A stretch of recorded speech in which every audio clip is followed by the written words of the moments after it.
Oh, the joy of napping in squares of sunlight that peer through windows. I'll eat prosciutto and banana chips and cucumber. I'll write a poem about my wooden barge in the sky, lucky number 2. I'll have Prosecco tonight at the Grappa Bar and read about movie star beds and secret entrances to townhouses and cheaters. When an artist is unhappy, they make art, paintings and sculptures and monuments to a world they cannot inhabit. But when an artist is happy, life is the medium. I never understood until now others' fixation with the ocean, vacations centered around it, a week, a year, how important the art of doing nothing really is. How, even if they consciously don't know it, the average man and woman is trying to achieve something staring out into that unknown. A life of luxury, of eating and drinking and having nothing better to do than be happy and oblivious. A mind as a diamond, glittering in the sunlight for no other purpose than to display, without an ounce of effort, with greatest sincerity, the modest beauty of futility. It's fabled that artists do not become artists unless they have to, that in order to create, we must be escaping from some intolerable reality. This is true for many artists. They paint, they sculpt, draw, write, cook, sew, to leave a world they cannot survive in, to become the pioneer of a self-invented land. The artist, when deeply unsettled or disdainful of their reality, forges monuments that represent their preferred life. The artist does this through a medium of their choosing. There are countless durations throughout my life where I created a decent amount of work because I was deeply unsatisfied with my situation. To create was a distraction, to find some kind of order in the mess of my life, and when a piece was finished to my liking, I was happy. For a moment, a small amount of beauty was introduced into my life. I reached a type of temporary harmony. I understand that obsession with escape. But what about when an artist is happy?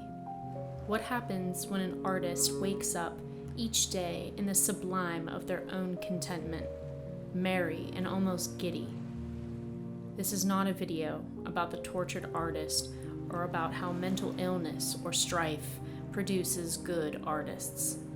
This is a video about the art of living. I'm talking about the artist whose medium is life. An artist who doesn't need paint, clay, graphite, white walls, tragedy, or escape. For them, each day is filled with beauty, and each second enchants them. All movement is filled with grace and leisure. They are struck frequently by fine emotion, and this alone brings them fulfillment. I ask about the artist who does not need to create. I'm talking about when the artist becomes the muse. Nietzsche would say the muse is the artist, and that the artist is simply a spectator, the person to capture the muse's fleeting moments of divinity and immortalize it, like a photographer capturing some perfect millisecond the human eye couldn't, or a Renaissance sculptor freezing ideal physical beauty in marble. I agree with him. This muse, this artist whose medium is life, is meant to inspire others to their happiness, their grace, their beauty, their way of life. And when you aren't able to achieve their means, you can at least keep a small fraction of it for yourself by creating a piece of artwork out of it, like removing one small diamond out of a diadem. I have found that when I'm happy, out in the world, enjoying every breath, every sunset, every meal and drink, that I do not create. It's a way of living that many people question, a way of living that I question as the artist, as the spectator. We ask, you were there, doing that? Well, why didn't you take a picture? Or why didn't you post it to social media? And the response is simply because I didn't think about it. I was too busy living it to capture it. When life becomes an art form, when I occasionally assume the role of the muse, there's a futility to my life that I'm completely content with. I lounge around, I read books on forgotten esoteric knowledge, I nap in the sunlight that peers through my window, I buy French pastries and a membership to the art museum. I people watch at coffee houses and talk to bartenders, talk to almost anyone about nothing of importance. I get dressed up in silks and Saint Laurent Oxfords to buy prosciutto and blackberries and jasmine rice and Belgian beer. I feel pointless in these things, but it's something I'm okay with. I feel close to some kind of Eastern philosophy of just being, of just existing.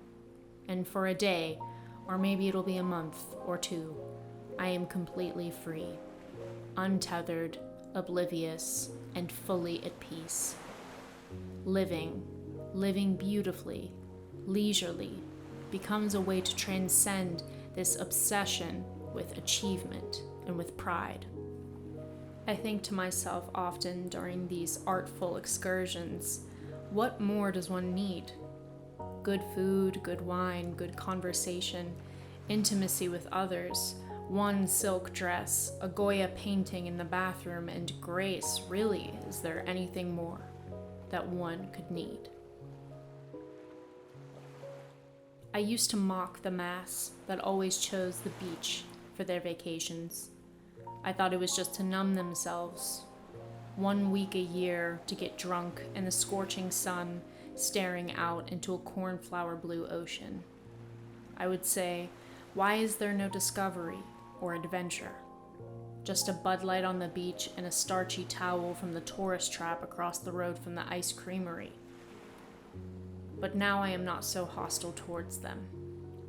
Who doesn't want to fade into oblivion, to nap in the sun and not care about your dinner plans or taking the kids to softball practice? I noticed a wisdom in staring blindly out into that unknown, of feeling light and carefree the way the ocean often makes you feel, of embracing the unexpected, of living slowly without any structure.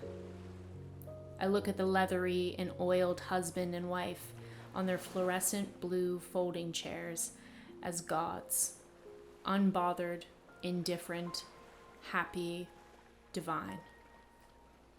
I'm still not sure if I want to achieve this divinity in totality. I feel, like many of you probably do, that I am both artist and muse. I feel a strong connection to both heaven and earth. There is a balance within me, but more so like running in the opposite direction of one or the other when the time comes. There is still a part of me who wants to achieve, to accomplish a great feat. But once you've lived the muse's life, creation is not your only compulsion. Futility and pointlessness seduce equally. But who says one cannot be an artist, watching themselves attentively in a mirror, at once the artist and the muse, to live and create, to be placed at the threshold between heaven and earth in liminal space? These are the words of a selfish person, of someone who wants both, of someone who cannot choose, the words of a certain individual who bears allegiance to only one thing: beauty.